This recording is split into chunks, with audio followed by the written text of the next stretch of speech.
Breaking news, guys. Everywhere don't scatter as Simon Ekpa says he bumps into Asari Dokubo on a wheelchair abroad. See what he did to him for buying Biafrans. Interesting.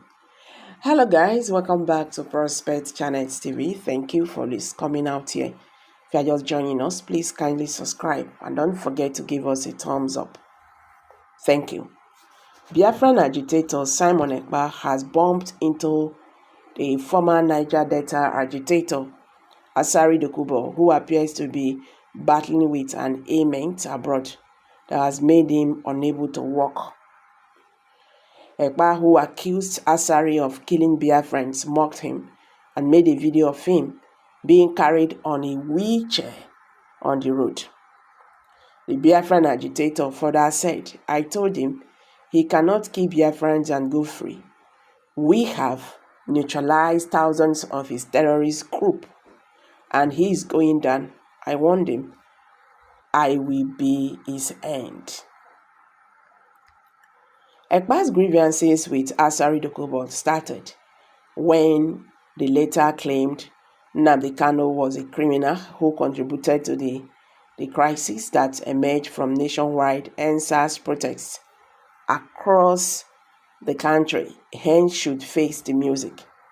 Asari has further said his release would fuel impunity.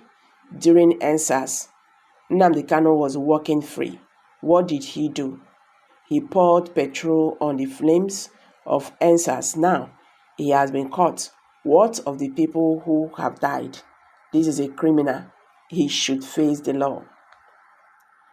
Meanwhile, IPOB, through a statement by his media and publicity secretary, Ekpa, said Kanu is not a criminal, but has become a political prisoner for campaigning a sovereign state of Biafra.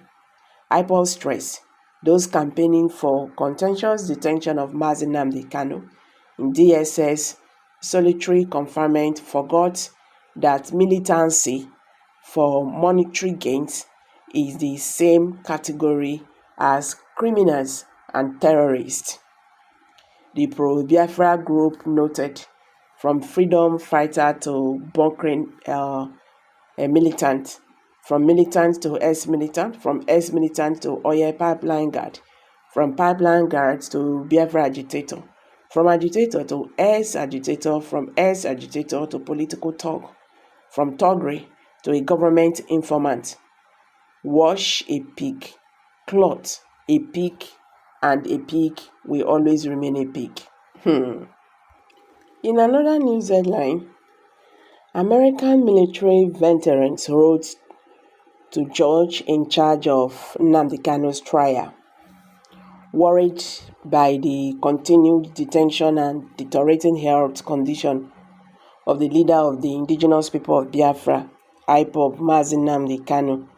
The American military veterans of Igbo descent have written to Justice Binta Nyako of the Federal High Court in Abuja, pleading for his release.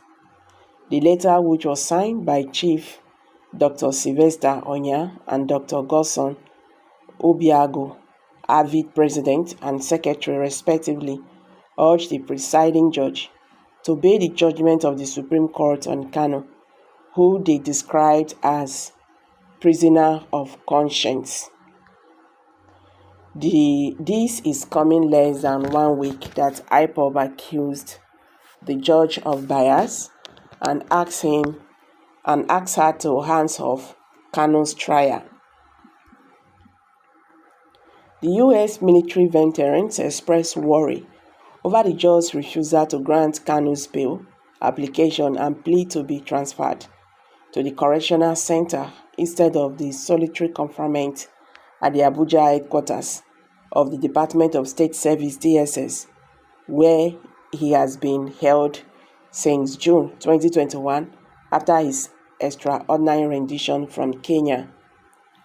The letter made available to Vanguard read, in part, the judge's refusal to comply with the Supreme Court judgment and the lack of willingness to interpret the Constitution fairly are truly embarrassing and humiliating for the judiciary system, Nigeria, and the whole world. Mazi Nnamdi Kanu should have been taken to a correctional center, not kept in a federal government privately owned detention center, where his conversations with his lawyers and family members are always monitored. The judge bias will not be looked upon favorably in the history. Your actions shows that you are following a script. Remember that you have no jurisdiction over this case. You have allowed the federal government to bring forth all sorts of charges against him, despite knowing he is innocent. The same prisoner was unjustly arrested, and even after fleeing his home due to government invasion, he continues to face unjust imprisonment. His parents were also subjected to physical, emotional, and mental torture, leading to their deaths. Injustice to Mr. Kanu is injustice to all. Court of Appeal sitting in Abuja had last year discharged Kanu of all terrorism counts of charge levied against him by the federal government and ordered his immediate or conditional release. So guys, let's hear from you. Kindly drop your comments below the comment section. If you're just joining us, I beg subscribe and don't forget to give us a thumbs up. Thank you.